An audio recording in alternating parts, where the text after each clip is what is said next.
Салам достор, биз бүгүн Ильяс Батырбеков менен Гонконгко окууга тапшыруу боюнча сөз кылабыз. Анан бул болсо көпчүлүк окуучулардын суроолоруна жараша болуп атат. Ильяс менен былтыры дагы бир тарткан элек, бирок менин косяктарым аркасынан биздин подкаст сакталып калбай удалить этилип кетип, кайра чыгара албай калган болчук. Азыр эми кайра ошол бир видеодо биз алтын сертификат жөнүндө сөз кылып атканда алтын сертификат алган окуучудан сурадым да, сен эмне үчүн 2 жыл алтын сертификат алдың, Гонконгко кетип калбадың деп сурап койсом, ал бир нерсе деп жооп берди. Бирок адамдар ошону угуп калыптыр дагы, кайра баары сурап баштады. Гонконгко оруту менен кетсе болобу депчи. Негизи бул пайдалуу тема, орутунун дагы пайдаларынын бирөөсү. Ошондуктан бүгүн Ильяс менен негизги биздин койгон басым жасаган нерсебиз Гонконгдо окууга тапшыруу, анан аны орутунун ага кандай пайдасы бар, ошол жөнүндө. Ильяс, мүмкүн болсо өзүңдү бир аз тааныштырып кетсең. Саламатсыздарбы жигиттер жана айымдар. Менин атым Ильяс Батырбеков, лицейди бүтүргөм. Азыр Гонконгдо 3-курста окуп жатырмын. Программирование Багытында. software engineering багытында, computer science үйрөнүп жатам. Азыр көбүнчө data science направлениясында жатам. Акыркы убакытта бир канча тил колдонгон үчүн тилим бир аз аралашып калган, анан сүйлөгөндө кээде туура эмес сөздөрдү же башка тилдеги сөздөр менен аралашып калышы мүмкүн, ошон үчүн мен кечирим сурайм. Анан будан нары орусча же бир аз аралаш сүйлөсөм Проблема жок. Проблема жок. Түшүнөбүз биз. Эң башкысы сага ыңгайлуу болгондой болсо, Кыргызстанда баары эле түшүнөт го да эми орусча. Тогда прекрасно. Можем, в принципе, говорить по-русски. Да, я, получается, закончил турецкий лицей, сейчас обучаюсь в Гонконге на 3-м курсе, и Computer Science, и у меня уклон идет более в Data Science, и сейчас я прохожу стажировку в Siemens, работаю больше как Data Engineer и Data Scientist.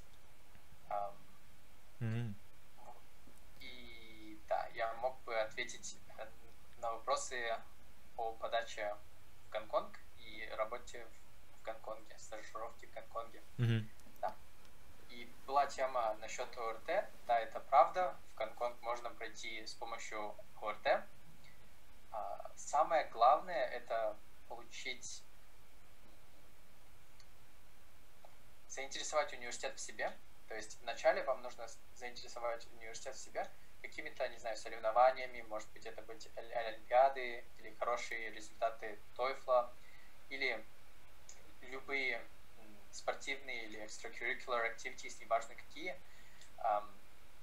И после того, как вы уже заинтересуете университет, большинство гонконгских университетов, они вам дадут такой, как скажем, челлендж небольшой. То есть, если вы получите 110 вроде ОРТ, то вам дают... вы можете пройти и учиться, но вам не дают стипендию. Если вы получаете где-то 200 ОРТ, то вы проходите, и вам дают 50% скидку вроде.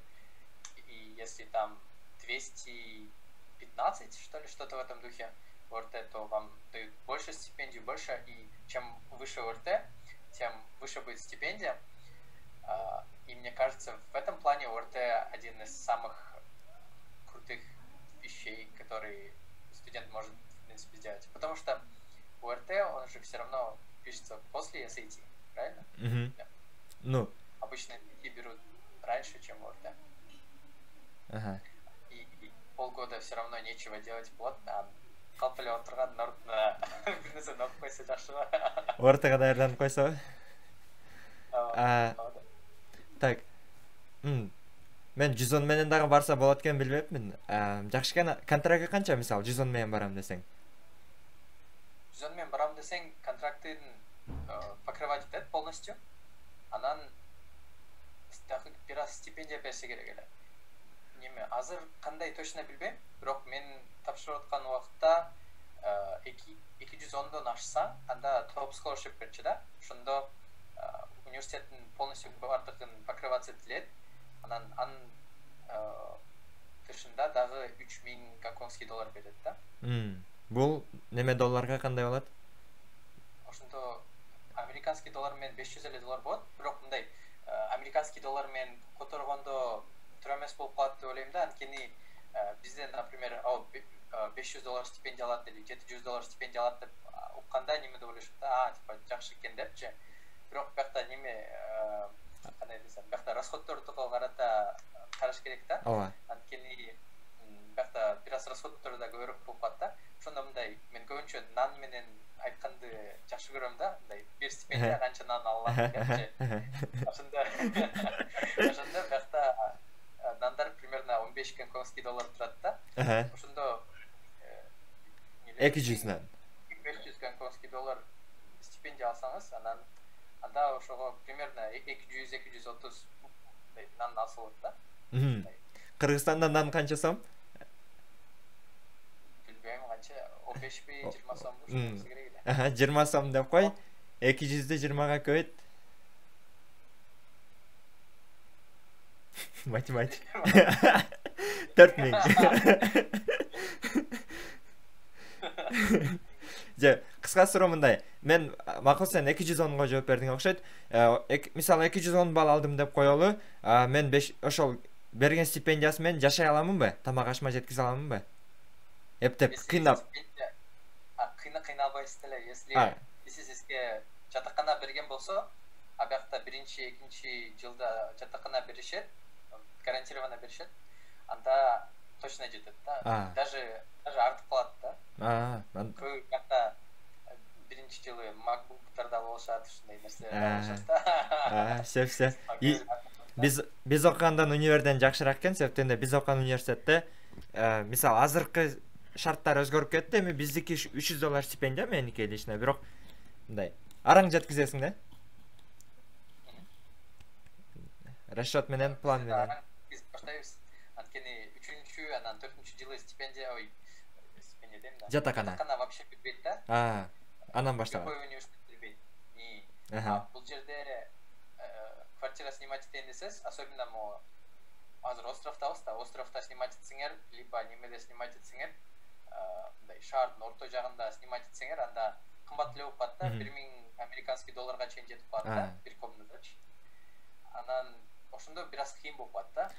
Жатканда бербесин. Не болсо дагы Кыргызстанда окугандан по-любому жакшы да стипендияңды аласың, акча аз кетет, то есть тамак ашың бекер болуп атат, универиң бекер болуп атат. Бир проблема, мисалы сен жок, бекер эмес, стипендия аласың, тамак аш аласың, ооба. Менде бир суроо, сен мисалы кабыл алуу примерно январь-февральдарда болсо керек, менин оюмча, университетке. Январь-февральдарда эми ар бир университеттин өзүңөр карап туруп жөнөтөсүңөр. CUHK бар, HKUST бар, сен кайсына элең? CTU. Топ 30, топ 20 дагы, менки топ 50 болгон үчүн бизде никнейм бар да, City University. Бирок топ 50 деген МГУ топ 200га кирөбү деген вопрос бар да, мисалычы, Россиядагы Ломоносов эң алдыңкы Россиянын Кыргызстанда Россиянын университеттери космос эсептелет, мисалы да, туурабы? Анан Россиянын эң алдыңкы университети 100га кирбейт да. Кеде кирет, кеде кирбейт, мен билишимче. Ада МГУ берген неменичи, полный стипендия берген, келип окуй берсең болот деген, а мен барбайм деп болом. Рахмат деп. Алла разы болсун дегенсиң. Алла разы болсун. Жакшы, анда мисал мындай да проблемачы. Лицейде окуган балдар билет примерно Гонконг бар экенинчи. Анан алар TOEFL же IELTS тапшырыш керек, чтобы алар сенин документин караш үчүн, туурабы, Гонконг. Сен англисче билишиң керек. Жөнөкөй мектепте окугандар мындай болот да, аны укпайт көбүнчө, мисалы, мынтип экөөбүз видео жасап баштасак угуп баштайт да, анан 10 классында, 9 классында угуп баштап аракет кылат. 11 класстар көбүнчө жыртыдан жогорку балл алат, бирок билбейт да, уже бардык нерсени өткөзүп берген. Мен кийинки жыл тапшырсам болобу, мисалы, мен 1-курста окуп туруп, анан 1-курстун декабрларынга чейин англис тили экзамендерин тапшырып, орто результатым жөнөтсөм карайбы ошондо? Ошентсе болот. Негизи биякта CTU-да 10 чакты адам, где-то 10 учеников здесь, они раньше учились в АУЦА. То есть, что они сделали? Они сначала после школы поступили в АУЦА, там учились английскому, походу чем-то занимались, но не знаю, АУЦА это же почти как школа, да? Университет Телематова. Они там что-то делали. Неме сен аутсан школасын айтып атасың ба? NG бир нерсе деп. АУЦА университет. Өзүн бе? Биринчи курста окуган университетте калп эле. Эми оңой эле деп атасың да, мындай айтканда. Оңой эле да, SAT-ге даярданып жүргөн калп элечи. Анан окуган дегенде типа может полдня окуган эркекче эле, полдня просто экзамендерге даярданган, TOEFL-га даярданган ушундай нерселергечи. Анан кышында тапшырган. Анан ОРТ-ни можно несколько раз алып берсе болот. Алар повторно разу алышкан. Алар орус тили да жакшы, математикасы да жакшы, ошон үчүн алардын ОРТ-си аябай жакшы болгон да. Они снова заново поступили и получили, получается, вот этот offer, где им дали лист, то есть столько-то ОРТ будет равняться столько-то денег, и они написали ОРТ обратно, и у них был хороший результат. Соответственно, они так прошли. И где-то примерно 10 человек, они раньше учились в АУЦА. То есть они 1 год в АУЦА просто там готовились к экзамену. Азыр канча кыргыз бар CTU-да? CTU-да кыргыздар көп, потому что один из факторов, который влияет на рейтинг университета, является называется diversity. Diversity деген канча көп улут болсо, канча көп аралаш болсо дегендей. Разнообразие. Ошондо канчалык diversity болсо, ошончолук рейтинги да көтөрүлөт да. Ошондо кыргыздар примерно 50 чакты кыргыз алабыз деген планы бар да. Анан азырынча 30 40 ушундай да. Бирок дагы алышат, пока мы 50-ді толукташмайынча. Анан ушундай числого чыккандан кийин анан уже типа рейтинги нормально көтөрүлөт да. Бирок азырынча почти 50 да. 50-ге жетсе дагы уже силер бүтүп баштайсыңар да, анан ордуна башка бирөөлөр кире берет дегендей да. Да, буюрса уже. Буюрса. Жакшы. Анда мисалы топ 50-дө бүттүң деген мош да, мисалы топ 100-дө бүтүү деген билем, реально жакшы да, келечекке дагы жакшы да, менин оюмчачы. Мисалы бир күн эле Clubhouse-та бирөөлөр менен сүйлөшүп атпан, бир нерсе тема жөнүндө болуп атат да, анан мисалы ошол айттым да, мен тааныган балдар бар, досторубуз бар, Ильясты атын айтпадым, бирок топ 100-дө окушат депчи, топ 50-дө окушат. Анан типа бир нерсе жөнүндө, бирок алар туура эмес маалымат берип атат да, топ универлер жөнүндө. Юнистагы 200-ге жетейин деп калды окшойт, бирок типа башкача көз караш менен айтып атат да. Анан жок, мен андай эмес десем, анан сразу баягылар билет да баркынча депчи, типа все депчи. Анан мисалы мен көп окуучуларга айтып көрдүм биякта, өзүм ОРТ-га даярдаганда, ушундай алгыла, Гонконг десең Кытай дейт да, анан кийин Кытай деп туруп уже билесиң да, Кытайды бизде кандай элестетет да. Ал жагынан кандай болду? Мисалы Гонконг деген Азиянын немеси да, финансы центри же болбосо мындан. Туура, негизи жакшы шаар дегендей. Да, туура. Аябай өнүккөн шаар. Анткени, например, Нью-Йоркко барсас, эски эле шаар го. Он был построен давным-давно, и там здания очень старые, да, там технологии не развиты. Бирок, например, сиз бияка келсеңиз, биякта зданиялар еще больше небоскребов, чем в Нью-Йорке, и алар еще новыйраак да. Анан новый болгон үчүн более высокотехнологичный город да. Например, азыр биз Сименсте немеге иштеп атабыз да, типа Transportation'да иштеп атабыз да. Анан типа умный город деген проект кылып атабыз да. Один из проектов это умный город, и там мы используем, получается, камеры, сенсоры и, короче, очень много сенсоров, где мы находим дейта, и с помощью этой дейты мы оптимизируем транспортировку, да? Ошондо шаарда настолько много камер, настолько много сенсоров, настолько много вот этих IoT, то что сам город, он умный. То есть количество людей, например, метрого бараско, канча адам бар болсо метродочу, ошончолук бат метролор келип турат да. Аны еще неме өзү эсептеп коет дегендей да, система, интернет, технология өзү эсептеп коет. IoT. Эсептеп коет. Анан аябай оптимизированный да, алгоритмда программалар кылат да, ошон үчүн бат алмашып жүрөт да. Анан мен бакта 3 жыл жашадым го почти. мен метроны бир да жолу 3 мүнөттөн көрүп күткөн эмесмин да. Мен станцияга келгенде 3 мүнөттөн көрүп эч качан күткөн эмесмин. Келдим 3 мүнөт күтөм, уже поезд келди да. Мындай аябай развитый көрөт, анан эле экинчи жакшы жагы неме да. Бул жерде трудта аябай ценить этет да. Например, менин туугандарым тоже окуп жатат да. Алтыда окуп жатат, Аутсада окуп жатат. Анан программисттер обычно стажировка кылышат го. Анан туугандарым да стажировка кылышат да. Анан аларга төлөбөйт, такыр төлөбөйт. Кандай десем, эшекте иштейт, как рабы на галерее они работают с утра до ночи, да, почти, и им ничего не платят. И мне кажется, это совсем неправильно. И один плюс Гонконга в том, что даже если вы стажер, даже если вы, например, ничего не знаете, вот бирас эле программировать эткенди билесиз, стажер болуп келдиз, анан эч нерсе билбесеңиз деле сизге акча төлөйт да. Например, примерно эң минимум 80 000 сом төлөйт, эң минимум. Ал типа адан ылдыйраак болсо незаконно да. Поэтому, короче, стажировка алсаңар, то как минимум 80 000 сом төлөйт да. Адан көбүрөөк кете берет, бирок как минимум ошончо төлөйт. Анан ошонусу жакшы да. Даже если первокурсник болсоңуз, второкурсник болсоңуз, опыт работы жок болсо, стажер болуп барсаңыз, уже неме алып кете берет да. Кандай десем, уже акча төлөп кете берет да. Анан дагы бир плюсу, бактагы бакалавриаттын, по крайней мере, гонконгский бакалавриат, Гонконгдун ичинде ценности аябай высокий да. Кандай десем, бизде көбү магистратура или, например, PhD-ни бүтүрүп Кыргызстанда жумуш тапкандан кыйналышат го. Бул жерде жумуш көп да. Например, бакалавр менен деле жумуш табыш оңой да. Например, аябай бакта финансовый центр деп айттык го. Бул жерде неме да, финансовый фирмалар көп. Анан, например, finance analyst, data analyst, которые именно в сфере финансов работают, они зарабатывают очень хорошо. Например, Маниш деген танышым бар, футбол университета, ал менчи. Ал в этом году заканчивает. Анан, получается, бакалавриат деле бүтүрдү да, 4 эле жыл окуду.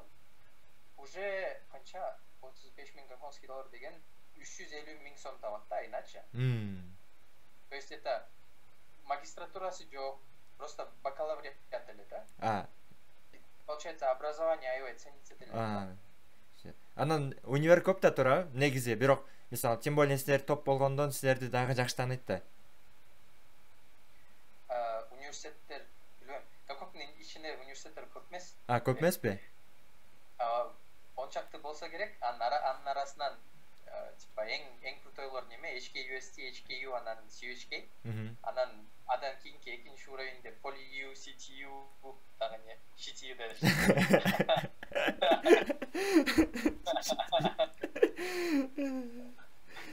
Ошол үчөө, андан кийин дальше ниже болгондор типа Education University деген бар го, анан какой-то непонятный. Кой да, Education да.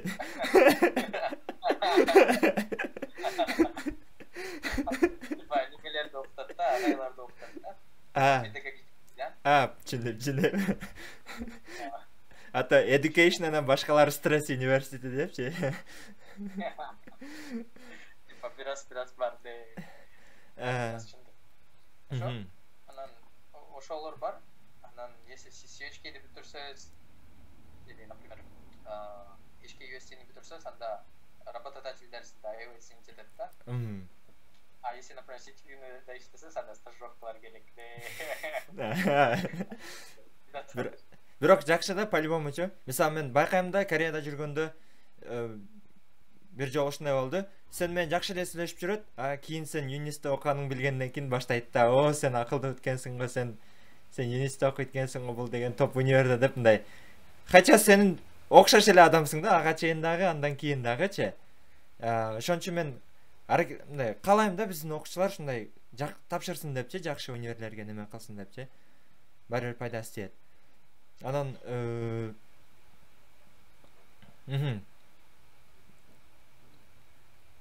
так, түшүнүктүү. Дагы башка кандай суроо? Стажировканы сурайын да. Сен Siemens'те стажировка кылатсың, мен сени вебте стажировка кылат деп ойлойт элем, веб тармагында, сайт жасоо тармагында. Өзү история аябай интересный болду. Мен баштаганда, получается, июньда баштадым да, мурда жылдынчы. Германияга барып? Башында жок, бакта Гонконгдо. Гонконгдо офисиндеби же кандай? ошондой болуп калат. Получается, июньда баштагам. Анан баштаганда data analyst болуп баштадым.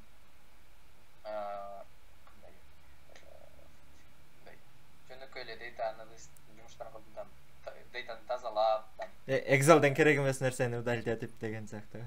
Ошондой типа таблодон көрсөтүп, график нерселерди чыгарып, ушундай кылып, анан немеге жакын, примерно сентябрь, октябрга жакын computer vision кылчу мындан мурдачы, анан видео аналитикс кылдым да. Камера видеону алып, например, машина өтүп баратат, ошонун скоростун санап, канча машина өтүп баратат санап, машинанын түрлөрүн санап, например, бизде Гонконгдо такси, анан легковая машина, грузовая машина деп бөлүнөт да. Ооба. Ошолордун классификация кылып, ушундай интересный нерсе кылабыз да. Анан кийин немеде ноябрга жакын. Апа, видео тартып атам. Бизде 2 программист увольняться этип кетти да. Анткени азыр пандемия үчүн өзү транспортный компаниялар кыйналып атпайбы? Анан аларга мындай зарплатасын төлөдү да, бирок премиальный бербей койду да. Анан алар тартып кетип калышты да. Мен иштей берем дейсиз. Анан программисттер алып алган үчүн проектте до сих пор бар болчу да. Анан кылыш керек эле да. Кылганга эл жок болуп калды. Ошондо биздин командада получается 4 программист бар болчу, экөө кетти, экөө эле калды да. Бирөөсү эки проектке иштеп аткан, анан бирөөсү ошол бир проектке иштеп аткан да, анан жардам бергилечи деди. Анан мен мурда бир аз веб девелопмент кылчумун да. Анан жардам берчи десе, макул базар жок, мен React билем дедим. Анан ал болсо мага неме берди, React берди, Spring берди, иште деди, full stack болуп иштеди. Анткени башка программист жок болду да. Анан эптеп ошо мартка чейин бүтүрдүк ошол проектти. Анан тиги октябрларда жаңы видео аналитика кылып классификация кылдык депчи. Ошондо тендерди утканбыз да. Демо кылып атканбыз да, ал демо болсо тендерди утуп кетти. Анан ошол тендерге иштеп баштадык да. Тендер, короче, вообще кайф там. Канча, короче, мамлекеттин чоң тендери болчу да, OGCIO деген организациянычы. Анан там, короче, несколько миллионов долларов да, короче, акчачы. Анан команда ошого иштеп баштады, анан буюрса мен да иштеп баштадым бираз-бираздан. Анан кайрадан data science тасктарды кылып баштадым, например, азыр биз получается ветерди, анан өзү погоданын, аба ырайы, поток машинка, анан трафикке кандай влияние кылат деп ушундай аналитика кылып жүргүзүп жатабыз. Ошо кайрадан data engineer боло баштадым. Жакшы. Менде эми биз өзүбүздүн мен оюмча ОРТ боюнча жетерлик суроону маалыматты бердик да. Анан мисалы калган немеси окуучуларга айтып коеюн. Университеттин сайты деген CTU, то есть City University деп туруп Google'га издейсиңер. CUHK деп туруп издейсиңер. HKUST деп туруп издейсиңер да. Андан сырткары силерге чайнап берип, качан кабыл алуусу бүтөт, кайсы документ керек, аны мен кылып бере албайм. Мен оюмча Ильяс деле кылып бере албайт. Ал үчүн ар бирине түшүндүр, WhatsApp'тан жооп бер, Telegram'дан жооп бер. Бул эч кимдин убакыты жок да ал нерсегечи. Буну мен тааныш казак балдар да көп айтат. Эгер силер бир нерсени каалайсыңарбы, ошого жараша кыйналышыңар керек. Интернетте бир жериңерди кыйнап отуруп табышыңар керек, мисалы да. Эгер аны тапканды каалабасаңар, анда $500 эң азынан $1000, $2000 чейин чет мамлекетке жөнөтчү организациялар Бишкекте толтура. Аларга акчасын берсең, бүт документиңди жыйнап, баягысын кылып берет. Көпчүлүк окуучулар ойлойт да, мисалы мен Белимот менен уже канча жылдан бери жүрөм да, жазып коет да, иниске кантип өттүң, мага дагы айтып бер деп коет да. Сайтыга кир десең, кайсы сайт дейт. Сайтты жөнөтүп койсоң, Google'дан тапса болот, мисалы, университеттин атын билгенден кийинчи. Анан издебейт да, анан ага эч ким чайнап бергенде аш болбойт да. Аны менен кечке жүрбөйсүң да сен, мисалы. Андыктан эң чоң жөндөмдөрдүн бирөөсү, мисалы, биздин биринчи бүтүрүүчү байкелерден да бирөө айткан эле, эң жакшы жөндөмдөрдүн бирөөсү Google'ду колдонгонду билиш да. Өзүңө керектүү маалыматты интернеттен таба билишиңер керек. Бул жактан мисалы негизи сурооңор болсо комментарийге жазсаңар болот. Балким билсек жооп берген аракет кылабыз, бирок эң башкы маалымат силерге бул нерсе бар экенин билдирип коюу да, менин оюмчачы. Эми бияка мен Ильяска өзүмдүн кызыктырган суроолорумду өтө берейин. Немени data science университетте data деген сабак алдың беле? кантип баштап калдың? Ошо сыяктуу немелер бар болчу, курстар бар болчу. Fundamentals of Data Science деген бар болчу.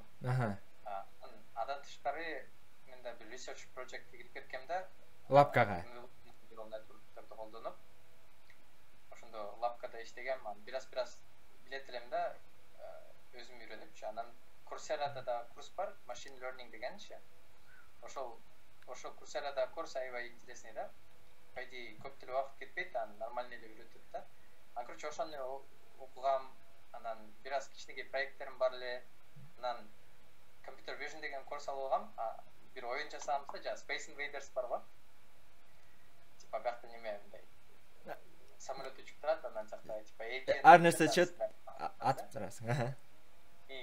Анан биз короче неме аламыз да, мындай колду трекинг кыла турган, просто камера турат, анан колуңузду минтесиз дагы. Анан типа колду трек кылат. Например, минтесиз атат да. Самолет учууда атат. Мындай жылдырсаңыз, неме да жылат. Бул сабактагы проект болчу? Сабактагы проект болчу. Бирок мындай свободный проект болчу да, калаганарды өргөдө койгом да. Ошондой кылып койгом. Анан кийин өтүп атканда ошо проекттин көрсөткөм, research кылып атканымды көрсөткөм. Ошо, анан оценкаларын көрсөткөм. Ошо немеде бираз мотивациям дагы бар дегендей, интервьюда дагы мындай мотивациям бар экенин бираз көрсөткөм да. Анткени мен Кыргызстанда болгондо аварияга түшкөм да. Атам машинасын айдап атып барып столбан сүзгөм да. Анан бакта да Гонконгдо бир босубуз бизди айдап баратканда немегечи, бир офистен башка офиске баратканбыз да.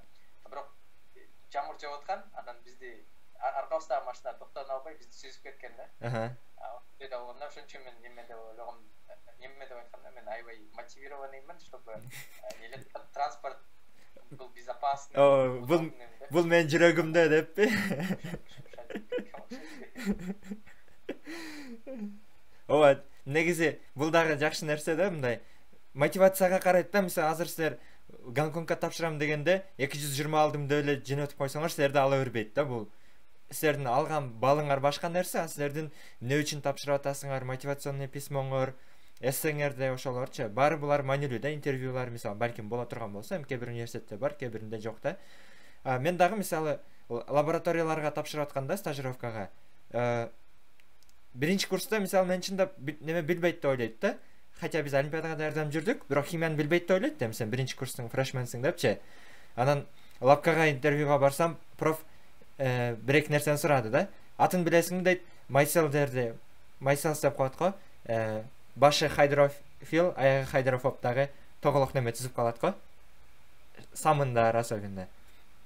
Анан мен ошону билбейт деп ойлойт экен да. Мен Mycel десе унутуп калдым атын. Мындай болот деп түшүндүрүп баштады да профчу. Бир проектте.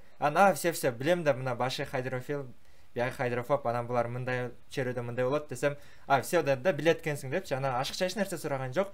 Анан көбүнчө менин мотивациямды, эмне үчүн лабораторияга тапшырам деп атасың, эмне үчүн бул тармак кызыктуу депчи. Экинчи интервьюмда дагы менин немемди сураган жок да, менин билимимди сураган жок да. Мен баамды жөнөтүп койдум, бирок жалаң гана менин мотивациямды сурап, эмне үчүн тапшырып атканымды сурап, негизи ошол маанилүү экен да. Калган неме теорияны бул сен кызыгуң болсо, аракетиң болсо, үйрөнө турчу нерсе да. Бирөө бир жакшы неме постдок деп коебуз го, байкебиз бар эле, ошол айтат эле. Эшекти дагы бир жерге байлап койсоң, профессор болот депчи, бир нерсени, математиканы үйрөнөт дегендейчи. Аракет кылып үйрөнсө болот да. Ошону да жакшы эстеп кеттим. Так. Сен Courseraдан алган профтун аты эмне эле? Ким эле? Де. Machine learning ми неме эмеспи? Deep learning эмеспи случайно? Deep learning адан кийинки чыгарган да. Мисалы биринчи machine learning чыгарган, ти мурда чыгарса керек эле. 2000-жылдын баштары же ушундай. Andrew Ng. Анан ошол machine learning деген кийин анан уже дальше deep learning дегендер болуп баштаган. Мен азыр ошол Courseraдан алып атам да, немесин deep learningде. 5 курс экен, типа диплом үчүн 3-өн бүттүм, да 2 калды. Буюрса кесиптеш болот окшойбуз. кеңеш сенен да сурап кетейин дедим ошол жактан. Мисалы machine learning деген deep learning эми экөө примерно бирдей эле да тура. Deep learning бир аз азыраак неме менен иштесе. Бирок deep learning не подходит machine learningдин subset болуп калабы? ичине кирип калат, мен дагы буюрса ошол Courseraдан окуп атам. Бир көрөлү депчи. Мен экинчи немем CS да. Minor. Экинчи кесип, биринчи кесип химик, экинчи кесип CS болуп атыр. Негизи химиктер жакшы data scientist болушат ба? Анткени статистиканы көп өтүшөт да химиядачы. Анан кийин математикаңыз мощный болсо анда кийин чайнап кетөбүз да.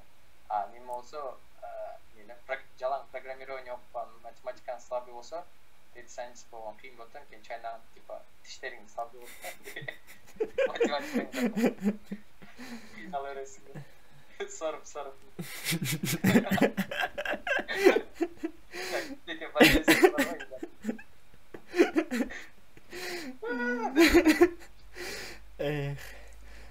Жакшы. Математика аябай важный экен, математиканы үйрөнүш керек. Бизде университетте, мектептерде да көбүрөөк математика өтсө жакшы болчу дейм. Немеби? Өзгөчө linear algebra. Любой математика. Linear algebra болсо жакшы болот эле, анан calculus болсо да жакшы болот эле. Негизи ошолор керектүү нерселер да. Например, бизде бир жыл подряд калп эле жанагындай многочление деп кыйнай берет го, калп эле умножение, деление деп. Аны вообще мындай даже middle school'да деле билесиң да анычы. Зачем ал кыйнап, аларды запоминать берип, анан көрө мындай полезный нерсе үйрөтсө, linear algebra, например, да, логика, ошондой нерселерди үйрөтсө маза чок болот. Бирок и физматтарды жакшы эле болуш керек, ал башка мектептерде. Сомнениям бар. Мисалы, Кыргызстандагы университеттердин ошол калкулус сабактары вышмат деп коет го. Анан линейный алгебра боюнча сабактары мисалы кыйын эле задачалар берилет да, анчалык болбосо, кыйын эле задачалар берилет, бирок менин оюмча почти эч ким иштей албайт да немедечи. Проф жөн эле бир нерсени сүйлөп кете берет. Профтун өзүн дагы жакшы билишинде күмөн бар да, негизичи мындай. Мен дагы ушул бул суроону как раз тага берип калайын анда. Математика мисалы көп интернеттен көрүп каласың да, бирөөлөр көбү айтат да, программист болуш үчүн математика анчалык маанилүү эмес депчи. Сен буга кандай карайсың?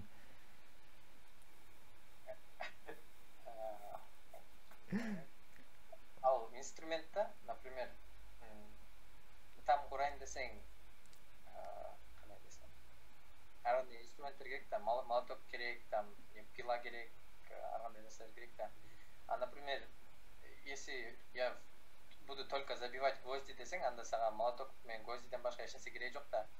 Если сен, например, адам башка да бир нерсе кылайын десең, шпаклевка кылайын десең, анда башка инструменттер керек болот да. Шпатель. Ошол башка инструменттер керек болот да. Анан математиканы билбесең, анда бир эле нерсени кыласың да, бир эле бар немен эле кагып бересиң да. Гвозддердичи. Ошондой болсоң, анда сен ценностиң аябай кандай десем, ниже болот да, чем тот, кто может и забивать, и еще шпаклевать, да. То есть ценностиң азыраак болот да, сен ценностиң азыраак болсо, тебе будут меньше платить за твое время. То есть если тому, который знает и математику, и это знает, ему будут платить, не знаю, там $6000, а тебе будут платить 2 или 1, да. Ну, конечно, слишком экстрим, но все равно, да. Если билбесең кыйын болот да. Мен дагы типа программист эмесмин, бирок мен көргөн адамдардын, мен көргөн досторумдун мисалы жакында эле бир досубуз ушундай курс берди, программирование боюнча балдаргачы, бош убактында өтүп берип атты. Ал деле айтат да, жөнөкөй немени билбейт депчи, жөнөкөй математиканы билбейт дейт да, сен мындай башында үйрөнүп атканда обычный немелерди табасың го, билбейм. Модульдерди колдоносуң да, бир нерсе кыласың да. Upper bound бир нерсе. X минус y квадраттар бар. Эң жөнөкөй бир нерселерди дагы даже бир language үйрөнүп баштаганда ошондо эле билбей кыйналат да. Мисалы мен деле билим отту баштагандан мурда YouTube'га химия видео сабак чыгарып баштагам да. Химия видео сабакта тыгыздыктар деген тема, density деген теманы түшүндүрөм десең, А бөлү Б барабар масса бөлүнгөн волюм, масса бөлүнгөн көлөм барабар тыгыздык да. Ушул үчөөнү бири-бирине айландыра албайт да, мындай кылыпчы окуучулар. Ар бирин мындай круг бере албайт да, анан айла жок, анан деп кийин немеге өткөм да, биринчи математиканы окутуш керек экен депчи, химия биякта туруп турсун депчи. Ооба, менин оюмча дагы маанилүү. Жакшы экен. Силерде окуу 4 жыл болот да? Ооба, 1 жыл калды. Академический албай эле? Жок, пока что. Просто мен академ гуру болуп кеттим да. Сиздер проект барда иштеп атасыздар. Менде андай проект жок да. Ошон үчүн мен эртерээк келип бүтүрүп кетиш керекмин. Анткени неме бакта аренда слишком кымбат болду. Резко жумушта акча таап башташ керек. Анан өзүм да неме деп ойлойм да, ата-энемди да карайм да, жак катайып баштаса Кыргызстанга кетем да. Мүмкүн 5 жылда, 10 жылдачы. Анан ошол алар картайганча неме болуш керек да, Google'да иштеш керек дейт амша. Шаркеттеш. Google'дан Кыргызстанга барсаң, достойно барасың. Ошо эркекче ошондой да, анткени например, мен азыр бар болсамчы, математиканы билбейсиңер, билбей бар болсам, анда мен соперниктерим слишком көп болот да, например, бир рабочий местага 2000 адам подавать этсе, а мен, например, программирование билбесем, нормальный компанияда иштебесем, анда мен ошолордо эле болом да, ошолордо эле болуп бир орунга соревноваться этем да. А если, например, сен келгенде сен о Google'да иштеген деген сөз болсо, уже тигилер карабайт деле да, сени коюп да ордуначы. Негизи Кыргызстанда деле жакшы акча тапса болот, например, мен уккам 2000ге чейин табышат депчи. Немелер, менеджерлер, анан senior developer. Ооба, мен ошондуктан 250 миң көрдүм. Неме? 250 миң сом. Мощный бар. Космоста, Бишкекте. Азыр жок, кайсы компания экен? Билбейм, короче, баягы немеден көрдүм. Не? Телеграмда келет коңчомча, job. Dev job KGB ушундай бир нерсе бар. А так не. Топ да? Ошондой зарплатаң менен Бишкекте жашасаң, вообще кайф. Вообще жадандай азыр коронавирус үчүн онлайн болуп калды го бар. Ошондой зарплата алып туруп талашып барып иштеп. Вообще 20 миң кеңири жетет да. Алатта бар, 20 миң кеңири жетет, 15 миң деле жетет. Ооба. Калган акчаны алып туруп квартираларды пачкалап аласың го. Жакшы. Менде негизги суроолорум, сен орто даярдыгың жөнүндө бир сурап коеюн да, унутуп калдым. Канча балл болду эле? Анан биринчи пробныйларың кандай болуп атты? Анан кантип көтөрүп аттың же кантип түшүп аттың? Неме канча алдым эле эсимде жок. 215 беле же неме эсимде да, 210дон точно көбүрөөк болчу. Золотой сертификаттан 2 балл ылдыйраак болгон да. Анан ошол точно эсимде, бирок точно цифра эсимде жок да. Анан эң биринчи жолу пробный жазганда аябай эле жаман болуп калган, анткени математиканы полностью эле чыгаргам, фул эле болгон. Бир өстүр эмес болду эле ушундай. Анан орус тилден результаттар жаман чыгып калган, анткени көпкө чейин орусча колдонгон эмесмин да. Анан жандай ифтем нерселер бар экен го, жана эле неде аналогии деп. Аналогия, ооба. Кто думал, да, вообще физизмда какой-то. Я вообще не понимал, где лучше.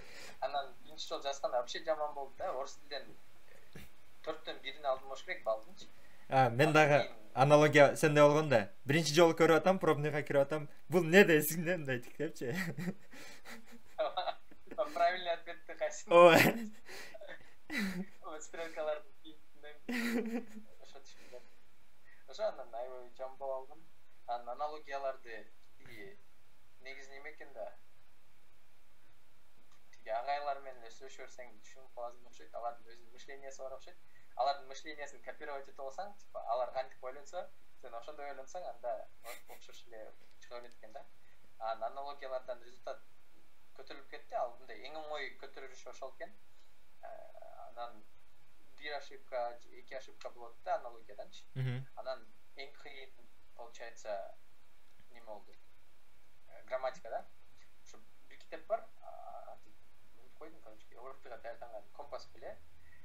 Ошонун ичинде грамматиканын баары бар да, ошону просто окуп жаза бергем, анан неме эң биринчи жолу пробный жазганда 170 болгон, анан 180 бир нерсе, анан 190 бир нерсе, анан ушинтип барат орус тилин көтөрүлүп атканда мындайчы.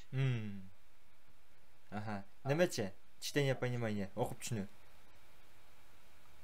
Окуп түшүнүү, ал жерде проблема жок болчу, анткени мен өзү кичинекей кезимден баштап нянькам орус болчу да, анан уже 1 жашымдан бери жалаң орусча атмосферада жашап, жалаң орусча китеп окуп жүргөм да.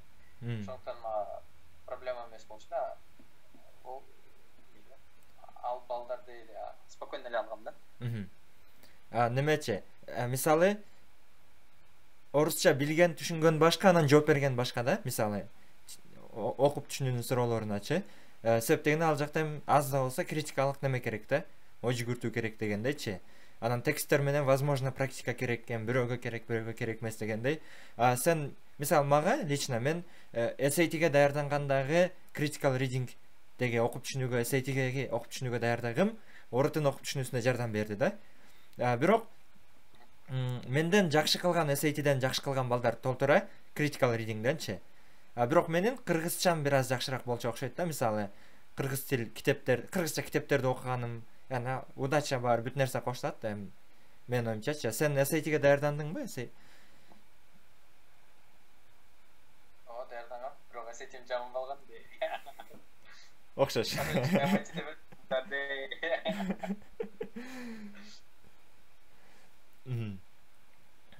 Жакшы. Critical reading'e жардам берсе керек. Анткени өзү вопростор окшош го. Word менен мындай американский Риге окшош го биздин Word'ларыбыз. Ооба. Форматы пока. Анан даже вопростун суроолордун форматы дагы аябай окшош да. Американский экзамендерге. Мне кажется, если SAT-ге готовиться полгода, то к ОРТ можно примерно за 2-3 месяца приготовиться. Ну, я больше 3 месяцев не готовился. И вообще тогда Олимпиада бүтүп калган, республиканский Олимпиада бүтүп калган. Анан мен уже мировойго кетесиң деп койгон да. Анан уже расслабленный отургам, типа неле 4 саат китеп окуп, грамматиканы практика кылып, анан барып Наруто ойнойм деп PlayStation 5 саат ойнойм деп, анан бир аз грамматика окуп коем. Анан пробный жазып берсем, ошо неле жана компас бир китеп кайра практика кылып берсеңчи, көтөрүлүп өткөндө өзүмөн өзү эле. Мне кажется, просто тилди көтөрүш оңой эле да. Тиги ридинги немеге окшош, SAT-ге окшош. Если SAT-ге даярдансаң уже даяр болуп каласың. А неме болсо, тиги грамматикасын эле китептен эле окуп пробный жазып берсең көтөрүлөт да. Анан дагы бир нерсе бар. Мына 2002 SAT, 2005ке чейинки SAT, 2000денби примерно. Азыркы орутун один в один да, копиясы.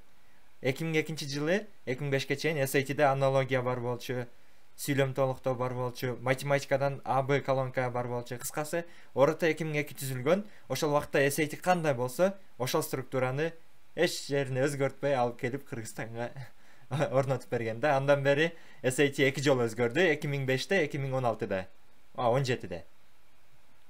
Биздин орото мен оюмча дагы бир 5 жылча өзгөрбөй турат го дейм. Кыргызстанга сиңип бүткөндөн кийин анан өзгөртөт да, пока сиңип бүтелик да Кыргызстанга. Анан дагы бир нерсе, мисалы мен оюмча Ильяздыкы мисалы 170-тен 215-тен айланасына чейин өзү эстей албай айтат экен. Анан мен оюмча бул 100% Ильяз алдабайт да. Себеп дегенде мен бир бир жол уктум да бирөө 200 бир нерсе алгам деп айтып атат. Мен билем да неме алган эмес экенинчи. 200ден ашкан эмес экенинчи. Анан интервьюда унутуп калдым деп эле бир нерсени айтып атат да, анан дегенде ичиң пышып кетет да, зачем алдап депчи. Бирок биякта Ильяс деген пушка братан да.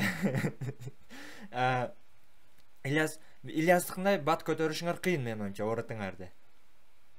Эмне үчүн? Анткени сен экөөбүз тең химия олимпиадага даярданып жүрдүк, SAT-ге даярданып жүрдүк. Биздин математикабыз химияга даярданып атканда эле бар болчу да. Аналитикадан квадратик equation деп коет, баягы квадраттык теңдемелерди иштейсиң да. Аналитика химиядагы суроолор чыгарыш үчүнчү. Мисалы, азыр силер 170 алып туруп, бат эле жетип коем десеңер, Ильясга окшоп PlayStation ойноп жүрсөңөр, менин оюмча жетиш кыйын да. Анткени буга чейин бир нерсе окуган болсоңор, оңоюраак да. Мисалы, ошол эле мына азыр мен байкап калдым, artificial жасалма интеллектте. Кээде мындай нерсе бар экен, компьютерге бир нерсени үйрөткөндөн кийин ошол үйрөнгөн маалыматыны башка жака трансфер кылса болот экен да. Компьютердагы бир нерсени үйрөнүп алгандан кийин жаңы нерсени оңоюраак үйрөнө берет экен да. Адамдагы бир нерсени үйрөнүп алсаңар, кийин оңоюраак үйрөнөсүңөр да. Ошондуктан олимпиадага даярданып жүргөн балдар оорутуну жакшы жазышат, анткени алар олимпиадага даярданып жүрүп бир нерсени үйрөнгөндү үйрөнүп алышкан да. Мундагы унутпаш керек да, анан кечке чейин PlayStation ойноп жүрүп дагы жеткизип коем деген кыйын болот да.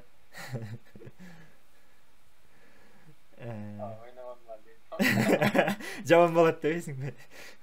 Ана göre futbol oynasam жакшы болот. Качок болосуң. Айсен Ильяста.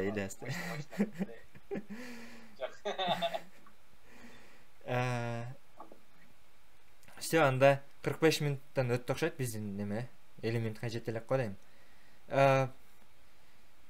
Менде суроолорум бүттү. Сен менен дагы көптөн бери сүйлөшө элек элек. Андагы сүйлөшүп алдык дегендей. Чоң рахмат Ильяс, убактыңды бөлүп. Силерде уже түн болуп калды окшойт, түн жарым бөлүп бергениңе. Пайдалуу болот деп ойлоймун. Достор, бул видеону мен дагы ютубер болуп кеткем. Лайк басканды унутпагыла. Анан досторуңар менен бөлүшкөндү унутпагыла, анткени силер чындап канчалык лайк бассаңар, комментарий жазсаңар, YouTube башкаларга сунуштап баштайт да бул видеону. Просмотр көбөйүп баштайт. Ошондо биз дагы биздин кылып аткан ишибиз пайдасын берип атат экен деп туруп, дагы көрөк аракет кылып баштасак, дагы жакшы болот да, өнүгүү болот деп ойлойм. Ильяс, эгер мындай акыркы бир нерсе айта турган ойлоруң, сөздөрүң болсо, айтып койсоң болот. Балким 11 класстарга, же болбосо 9-10, 8 класстар окуп аткандарга, же универге кайра тапшырам деп аткандарга айтсаң сөздөрүң болсо, анан ошону мен жыйынтыктай берели.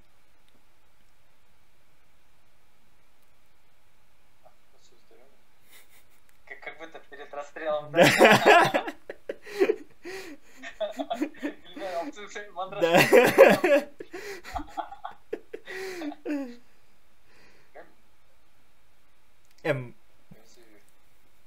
Ты не могу, eski videolarga КТРК алса керек эле интервьюну, чо?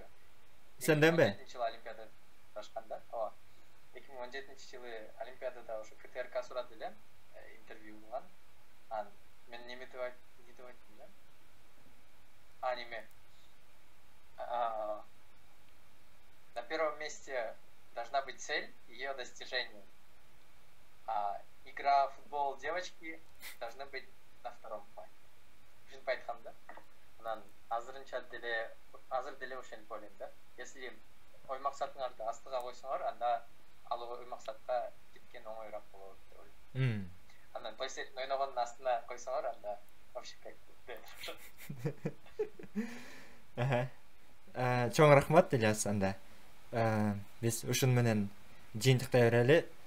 Барыңарга аман болгула, кыскасы. Барабыздар.